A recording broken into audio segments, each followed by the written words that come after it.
کۆتایی ساڵە و کاتی ئەوەیە کە باشترین فیلمەکانی خۆمتان پێ بڵێم.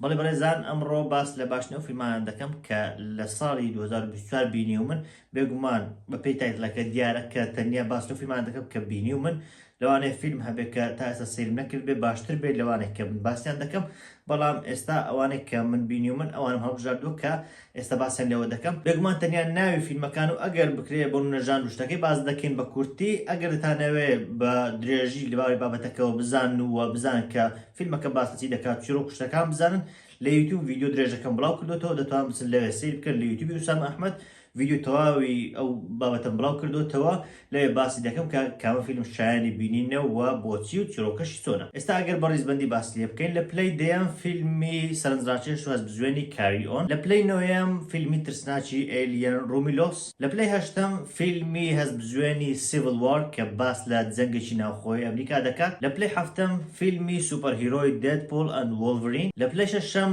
بەشی نوێی فیلمی ماد ماکس کە بریتی بوو لە ماد ماکس فیوریۆسا، لە پلەی پێنجەم فیلمی کۆری ئاکشن و سەرنجڕاکێش و مێژوویی ئەپرایزینگ یاخود هەڵسانەوە، لە پلەی چوارەم فیلمی دادوەری ژمارە 2 کە فیلمێکی هەزبزوێن بوو، لە پلەی سێیەم فیلمی ئەنیمێشنی ئینساید ئاوت بەشی دووەمی، لە پلەی دووەم کە گومانێکی زۆری لەسەر بوو کە بیخەمە پلەی یەکەم یاخود بیخەمە پلەی دووەم، بەڵام وەک بڵێم بە جیاوازێکی زۆر کەم ئەوم کرد بە پلەی دووەم، ئەویش فیلمی ئەنیمێشنی The Wild Robot، لە پلەی یەکەمیش بەشی دووەمی فیلمی دون کە بەشێکی زۆر سەرنجڕاکێش بوو و درێژە پێدەرێکی زۆر جوان بوو بۆ بەشی یەکەم. بەڵێ بەرزان ئەمانە باشترین ئەو فیلمانە بوو کە من بینیومە. درێژەی ڤیدیۆکە و باسی هەندێک فیلمی زیادە و چیرۆکی ئەو فیلمانە و زۆر بابەتی تر ئێستا لە یوتیوب بەردەستە، ڤیدیۆی درێژەکەم لە یوتیوب بڵاو کردوتەوە، دەتوان بچن لەوێ سیر بکەن کە هەم بۆ ئێوە بێت بە پێشنیارێک و هەمیش لیستی باشترین فیلمەکانتان لە بەردەست بێت کە کامە فیلم بەلای منەوە باشترین بوون.